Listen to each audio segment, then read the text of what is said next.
নিশি আলেয়া হাত ধরাধরি করে এই বিশ্বাসের জন্ম দেয় যে এখনও হয়তো যেখানে দল বেঁধে বসে আছি তার ঠিক উল্টো দিকে কিংবা সামনের ওই দরজার আড়ালে ভূত বেঁধে বসে আছে আতঙ্ক। যদি কেউ বলে যে আত্মা বলতে কিছু নাই, এটা সম্পূর্ণ ভুল কথা। আত্মা অবশ্যই আছে। আমি নিজেই তার প্রমাণ। নোয়াপাড়া বাজারের একজন সুনামধন্য ব্যক্তির মা মারা গেছিল, বয়স্ক মহিলা। আমি ওনারে পুরানোর জন্য আমার ডাকিছি, আমি শ্মশানে গেছি। আমি শ্মশানে যেয়ে প্রথম চন্দ্রে মনে করেন সাইজ করে সাজায় রাখিছি। এখন সবাই বলিস ওই গাড়িতে করে লাশ আনবে যে মারা গেছে। তাদের বাড়ির মানে আমাদের নোয়াপাড়ায় বাজারের পরে, কারণ সবাই বলিছে গাড়িতে করে লাশটা নিয়ে আসবে। সেইভাবে আমি কাঠ টাট সাজায় সুন্দরভাবে বসে আছি। এখন উনি গাড়িতে আর লাশ আনেনি, ওই মুরব্বীটাকে খাটে করে নিয়ে আসবে। ছেলে তার মার জন্য একটা খাট বানাইছিল যে মারে শেষ বিদায় দিয়ে এই খাটে করে আমি শ্মশানে নিয়ে আসবো। ওই খাটে করে আনবে বলে ওই মার জন্য একটা খাট বানাইছে। আমার শ্মশানের সামনেই একটা কাঠগুলো আছে, সেখান থেকে বানাইছে খুব সুন্দর করে খাট। এখন আপনারে বলবো কি, রাত্রেবেলা লাশ আনতে আনতে রাত তখন প্রায় 1:30-1:45 বাজে গেছে। এখন ওই 1:45-র সময় কিন্তু ওই খাটে আর ওনারে আনিনি। খাটটা আমার শ্মশানের সামনে কাঠগুলাই বানা। আর ওই 1:45 সময় কিন্তু উনারে আর খাটে আনিনি, ওরা ওই গাড়িতে করে নিয়ে আসছে, ভ্যানে করে। আচ্ছা, ভ্যানে করে নিয়ে আসছে। আমি আমার মতন উনারে নিয়ে গেছি, স্নান করাইছে, স্নান টান করাই শীতের পরে উঠাইছি। উঠে আমি কাঠ সব সুন্দরভাবে সাজায় গুজায় দিয়ে মুখে অগ্নি করে দিছি। এখন আগুন জ্বলে আর কাঠ শুধু উপর থেকে নিচে পড়ে। আস্তে আস্তে কাঠও আমার পড়ে যাচ্ছে। যত আগুন জ্বলতেছে তত আবার কাঠ বেশি পড়তেছে। এখন আমাদের ওই বাঁশ আছে, বাঁশ দিয়ে সুন্দর করে আর কি কাঠ উঠানোর জন্য আগুনের কাছে তো বেশি যায় দাঁড়ানো যায় না। শীতের আগুনের পরে কোনো আগুন পৃথিবীতে নেই। কোনো কায়দায় বাঁশ দিয়ে আমি কাঠগুলো উঠাই দিচ্ছি, আর ওই কাঠ একাল খালি পড়তেছে। খুব ধুমো হচ্ছে এবং গুল্লি হচ্ছে, খুব বাতাস। যাই হোক, আমি দুর্বল না সুবল, আমার ভগবানের নাম নিয়ে আমি ওই কাজগুলো করতেছি। সৎ কাজ করতে আইছি। আমি জানি যে আমি সৎ কাজ করতে আসছি, আমার ক্ষতি হবে না। যাক, আমার বাবা ভোলানাথের নামে আমি এই কাজগুলো বেশি করি। এখন ওই কাঠ উঠাইতে উঠাইতে উপরে যে কাঠগুলো ছিল প্রায় কাঠ কিন্তু পড়ে গেছে। পড়ে যে এক পর্যায়ে উনি কিন্তু আগলা হয়ে গেছে, কাঠ উপরে আর নাই, সরে গেছে। এখন যখন সরে গেছে, আগুন তো নিচে, কাঠের উপরে তার আগুন। তখন এবার আমি কিন্তু ওই কাঠ আবার সুন্দর করে উঠে দিতে দিতে দিতে ওই কিছু কিছু দিচ্ছি, আর দূরে এসে দাঁড়াচ্ছি। আগুনের তাপে দাঁড়াতে পারতেছি না। এই করতে করতে মনে করেন যে 3 ঘন্টা 3.5 ঘন্টা আমার ওই সময় লেগে গেছে। উনারে পুরায় সুন্দরভাবে গুছাই গুছাই দিয়ে, শ্মশানে কোনো মানুষ নাই, আমি একা। আর উনার আত্মীয় স্বজন যারা ছিল, ওই পুরার আগেই মানে কলস আমাদের মধ্যে আছে, কলস পুরার পরে কলসটা ভেঙে দিয়ে শীতে ঠান্ডা করে দিয়ে চলে আসতে। উনটা কিছু লোক চলে আসছিল, সিরেফ 2 জন ছিল। সেই 2 জন কলেজের জল লাইনে শীতে ঠান্ডা করে দিয়ে উন্ডাও চলে আসছে। আমার কাছে ভালো মন্দ জিজ্ঞেস করে উন্ডাও চলে আসছে। এখন আমি লাস্টে গেটের তালা দেব বলে আমি কিন্তু ওই গেটের কাছে গেট টাইনে দিয়ে কেবল দাঁড়াইছি। তখন আমার কাছে ছোট ছোট 2 ছেলে আসছে। একটার বয়স সর্বোচ্চ গুলি 16-17, আর একটা বয়স সর্বোচ্চ গুলি 12-13। আমি কেবল তালা দেবো, এই সময় ওরা 2 জন এসে হাজির হয়ে আমার বলতেছে, কাকা গেটে তালা দিয়েন না। আমি বলছি কেন? বলছে, কাকা আমাকে একটা জিনিসের দরকার, আমরা বহুতক্ষণ সময় দাঁড়াই রয়েছি, আমার একটু দরকার। কি দরকার? বলতেছে, কাকা ওই যে কেবল যে কলসটা ভাঙিস, ওই কলসটা আমার খুব প্রয়োজন। আমি বললাম, কলস দিয়ে তুই কি করবি, আর এই রাত্রে তুই এখানে কেন আইছিস? তখন মনে করেন রাত বাজে 4:30 বাজে, তখন আসছে। তো বলতেছে কি, কলস আমার মা নিয়ে যাতে বলেছে। তা আমি বললাম, কলস তুই নিয়ে যাবি যা, কিন্তু আমি তোর এনে দিতে পারবো না, তোর কিন্তু নিয়ে আসতে হবে। তা বলে, হ্যাঁ কাকা আমরা নিয়ে আসতে পারবো। আমি বললাম যে তুই নিয়ে আসতে পারিস তা যা। এই বলে আমি ওই গেটের কাছে দাঁড়াই আছি। এখন ওরা কিন্তু 2 জনের একজন চলে গেছে কলস আনতে। শীতের কাছে শীতে লিবে দেওয়ার পরে যদি কেউ না থাকে, তাই কলস আনাটা, দড়ি বাঁধা কলসটা আনা খুব কষ্টের বিষয়, এটা সাহসের বিষয়। কারণ যখন চলে আসা হয়, কোনো মানুষ থাকে না, তখন ওখানে অনেক সমস্যা দেখা দেয়। ভয়, মনে করেন আপনি একটা জিনিস আনতেছেন, আজগবি একটা শব্দ হলো, কথা বললো যে কি করতে আসছিস, কেন নিতে আসছিস, আপনার সাথে জিজ্ঞেস করতেছে, কিন্তু চারিদিকে দেখতেছেন আপনি কেউ নেই, এরকম কথাও হয়। যাই হোক, ওরা কিন্তু ওই কলসটা নিয়ে চলে আসতেছে। চলে আসলে আমার গেটের কাছে এসে গেছে, কাকা কলস আমি নিছি। তাহলে যা। কাকা আপনি বাড়ি যাবেন না? হ্যাঁ আমি যাবো। তো এবার আমি জিজ্ঞেস করতেছে, তোর বাড়ি কনে? তাই ছোটটা বলতেছে, আমার বাড়ি শঙ্কর বাসা। আর একটা জিজ্ঞেস করলাম, তোর বাড়ি কনে? তো বলছে, আমার বাড়ি গাজীপুর। গাজীপুর মানে রাজঘাট। 2 জন 2 জায়গা। আমি বলতেছে, তোরা 2 জনের বাড়ি 2 জায়গায়, তাই এক জায়গা হলে কি করে? তো বলতেছে, কাকা আমরা 2 জন ভাই, আমার মাই কলসটা নিতে বলেছে, তাই আমরা আইছি। আমি কিন্তু অতটা আমার মাথাটা সেন্স অতটুকু আসেনি যে এরা এই রাত্রে কলস নিতে আসছে, কি কারণে আসছে, এরা কি বৃত্তান্ত, এগুলো আমি বুঝতে পারি। এখন আমার কাজ শেষ, আমি তালা মেরে যখন রেল লাইনটা পার হয়ে সিএমপি তে উঠবো, মানে পিচ রাস্তায় মেন রোড উঠবো, তখন কিন্তু নজর পড়ে গেছে খাটের দিকে, যে খাটটা বানাইছিল ওর মার জন্য ওই ভদ্রলোক। ওই খাটটা দেখে আমার খুব পছন্দ হয়েছিল। তাহলে খাটটা তো ওখানে ফেলানো থাকবে, ও খাটটা তো আর কাজে লাগতেছে, আর ও খাটটায় তো লাশ আনাও হয়নি, তাতে করে কোনো সমস্যা নেই। আমি কিন্তু ওই খাটটারে চিন্তা করেছি বাড়ি নিয়ে যাবো। রাতের বেলায়। তো এখন আমি কিন্তু ওই টাকাচ্ছি ডানি ভাই কোনো ভ্যান পাচ্ছি, এখন ওই ছেলে দুটো আমার বলতেছে কাকা আপনি খাট নিয়ে যাবেন? আমি বলে হ্যাঁ কাকা খাট নিয়ে যাবো। তো কাকা এক কাজ করেন, আপনি কলসটা নিয়ে আগে হাঁটেন, আমি খাট নিয়ে আসতেছি। ভাই তখন আমি বুঝতে পারিনি যে আসলে ওরা কি। তখন আমি কিন্তু ওই বলতেছি কি না তোরও লাগবে না, তুই এক কাজ কর, যদি আমার খাটটা নিতে হয় আমি সামনেতে ভ্যান ডাইকে আমি নিয়ে যাবো। ভাই আপনারা বলবো কি আমি ভ্যান নিতে আসতেছি, আমি ভ্যান আলার সাথে কথা বলতেছি কয় টাকা দিতে হবে, আমি পালপাড়ায় যাবো, পালপাড়ায় যাবো, কয় টাকা দিতে হবে, আমার একটা খাট যাবে। এই বলে পিছনের দিক টাকা দেখি কি আমার খাট আসতেছে, ওই রাত্রিবেলা খাট মনে হচ্ছে উড়ে আসতেছে, চলে আসতেছে। খানিকের উপর তাকায় দেখি কি দুইজন মাথার পরে খাট হাইটে চলে আসছে। আচ্ছা বেশ ভালো কথা, হাইটে আসছে। আমি তাকায় ওই দেখে কিন্তু আমি অবাক হয়ে গেলাম যে কি ব্যাপার, খাট ওরা ছোট মানুষ কিভাবে নিয়ে আসতেছে। আনার সঙ্গে সঙ্গে আমি ওকে নিজে হাতে, ওরা দুইজনে এক পাশে খাট ধরলো, আমি এক পাশে খাটটা ধরে নামালাম রাস্তার পরে। নামায় একটা ভ্যান পালাম, ভ্যানারে বললাম যে ভাই আমার এই খাটটা অমুক জায়গায় নিয়ে যাবো, একটু দিয়ে আসেন। ভ্যানে উঠালাম, ওরা দুইজন সাথে আমি আর ভ্যানালা, তিনজনে খাটটা উঠালাম। উঠে এবার আমার বলতেছে ওই ছেলে দুটো যে কাকা আপনার বাড়ি পর্যন্ত আসি? বললাম না বাবা তোর বাড়ি পর্যন্ত আসতে হবে না, 20 টাকা নে তোরা চা খাস। কাছে না কাকা টাকা দেওয়া লাগবে না, আপনি আমার উপকার করেছেন কি যে কলসটা নিলাম এটা আমার উপকার হয়েছে, আর খাট আপনি যদি বলেন আপনার বাড়ি দিয়ে আসতে আমি বাড়ি দিয়ে আসবো, আমরা আপনার বাড়ি যাই চলেন কাকা। বললাম না বাবা তোদের কষ্ট করা লাগবে না। তখন ফট করে ছোট ছেলেটা আমার বলতেছে কাকা আপনার বাড়ি পালপাড়ায় না, আপনার বাড়ি তো বেশি দূরে না। তো মনে করেন অতটা সেন্সিটিভ আমার ভিতরে ছিল না। আমি যখন খাট নিয়ে এবার ওদেরকে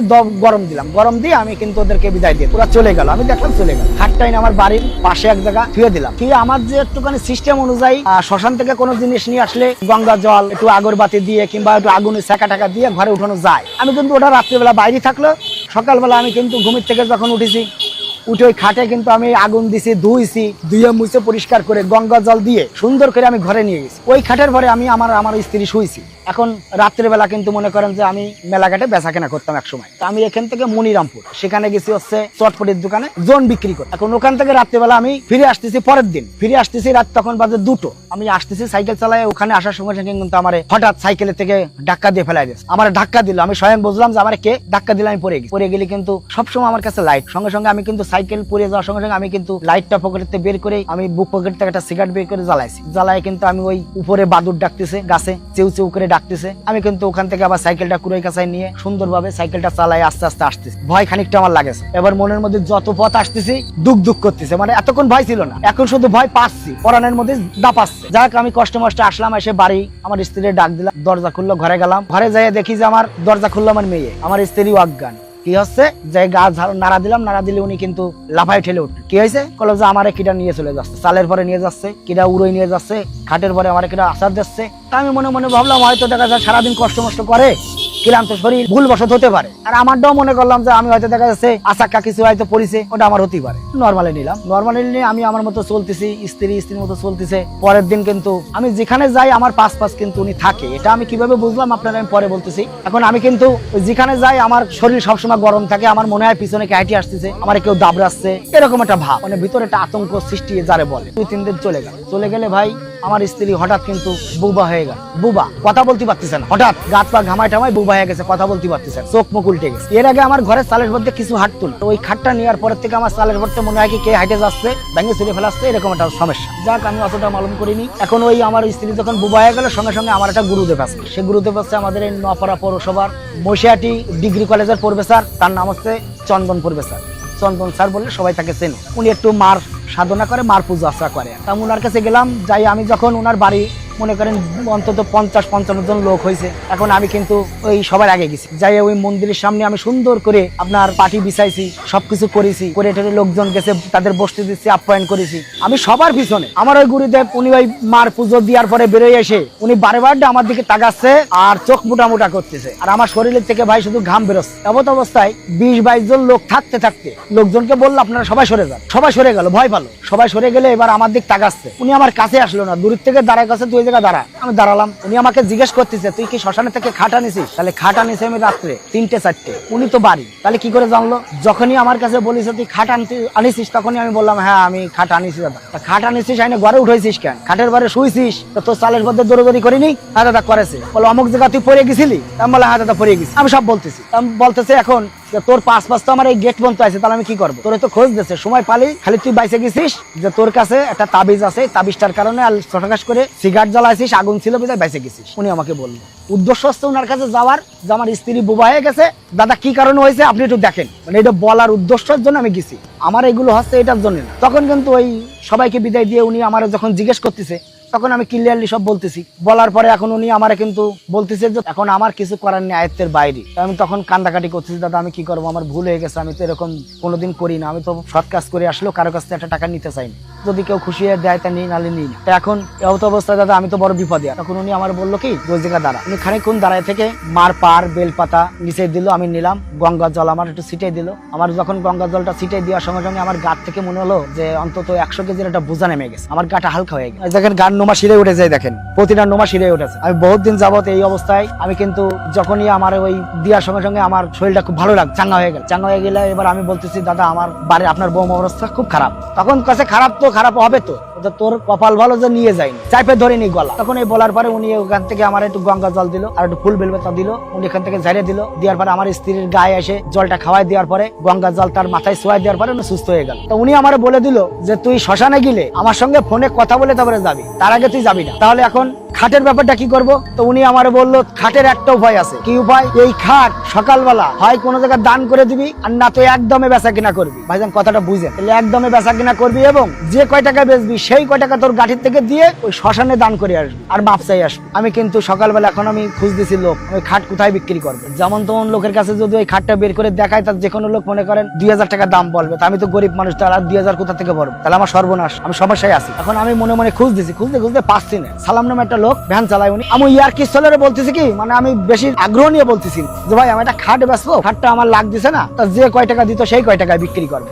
তখন দাদা আমও তো একটা কেন, তা আমি বললাম আপনি আর কি করে না, শোনো আমি কিন্তু ব্যস্ত। তা দাদা আমও কেন, তা চলো। তখন দাদা কত দিলি হবে না, তা তুমি আগে খাটটা দেখো। এবার ওরে নিয়ে আমি খাট বাইরে বাইর করে রাখিছি কাজ করে। ও খাটটা দেখে দেখে কছে, দাদা কত দেবো? তোর কথার টোনে বুঝতেছি ও আমার 1000-1200 টাকা দাম বলবে। তখন আমি উনারে ওই কথাটা ওরে চাপা দিয়ে দিলাম যে তুই আর কি করিস নি, তুই যা দিবি আমি তাই নেব, মানে একটু উৎসাহ দিচ্ছি যা তুই আর কি চলেও কম বলে। তো কাছে দাদা আর কি করেন না, আমাকে আর কি না, বিশ্বাস কর তুই যা বলবি আমি সেই দাম নেবো। তো আর কি চলে বলতে, দাদা তাহলে আমি 100 টাকা দিবা। তাহলে 1.5 টাকা। ও আমাকে 100 টাকা দিল, আর 100 টাকা ভরে আমি ওই সময় শ্মশানে যাই আমি 200 টাকা দান করে দিয়ে আমার বাবা ভোলানাথের কাছে মাপ চাইয়ে আমি রেহাই পাইছি। আত্মা অবশ্যই আছে, কারণ আত্মা না থাকলে এই শয়তান, পৃথিবীতে যত শয়তান আছে, ভূত পেতনি আমরা যেগুলো বলি, আগেও ছিল এখনো আছে। এগুলো মানুষের ভিতরে, যখন মানুষ ওই যে একটু আগে বললাম না, যদি কোনো ব্যক্তি আত্মহত্যা করে মারা যায়, তাহলে তার আত্মাটা কিন্তু সঠিক পথে যায় না ভাইজান, তার আত্মাটা বেঠিক পথে যায়। সে অত্যাচার, অন্যায় কাজ বেশি করে, ন্যায় কাজ করে না। এজন্য পৃথিবীতে এখনো ভূত পেতনি বলতে জিনিস আছে, এটা আমি বিশ্বাস করি।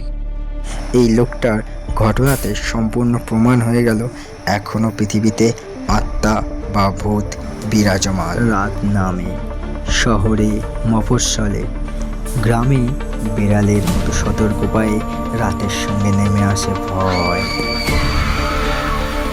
নিশি আলেয়া হাত ধরাধরি করে এই বিশ্বাসের জন্ম দেয় যে এখনো হয়তো যেখানে দল বেঁধে বসে আছি তার ঠিক উল্টো দিকে কিংবা সামনের ওই দরজার আড়ালেই ওত পেতে বসে আছে আতঙ্ক।